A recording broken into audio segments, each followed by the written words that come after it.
धुरंधर काय भारी मूवी बनवलाय, एकदम जबरदस्त भन्नाट बनवलंय सगळं.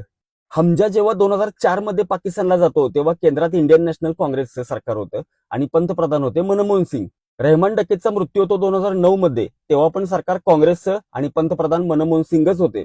अर्शद पप्पूचा मृत्यू 2013 मध्ये होतो, तेव्हा पण काँग्रेसचं सरकार आणि पंतप्रधान मनमोहन सिंगच. SP असलम चौधरीचे शेवट त्याच काळात दाखवलेला आहे. 2014 पर्यंत सरकार काँग्रेसचं होतं आणि पंतप्रधान मनमोहन सिंगच होते. जो आलम नावाचा माणूस 10 वर्षापूर्वी पाकिस्तानला पाठवला गेला होता, तेव्हा पण सरकार काँग्रेसचंच होतं आणि जमील जमालीला तर 45 वर्षापूर्वी पाकिस्तानला पाठवलं गेलं, तेव्हा पंतप्रधान होत्या इंदिरा गांधी. रॉची स्थापना पण इंदिरा गांधी यांनीच केलेली आहे. म्हणजे रॉ कोणी तयार केली तर काँग्रेस आणि इंदिरा गांधींनी. मूव्हीमध्ये जो मेजर इक्बाल मुख्य विलन दाखवलेला आहे, त्याचं खरं नाव इलियास काश्मीरी आहे. त्याचा मृत्यू 2011 मध्ये होतो, तेव्हा पण सरकार काँग्रेसचं आणि पंतप्रधान मनमोहन सिंगच होते. आता जर तुम्ही मूव्ही नीट बघितला तर जे मोठे मोठे ऑपरेशन दाखवलेले गेले आहेत, हा मारला तो मारला, हे सगळं रॉ एजंट्सनी केलेलं आहे.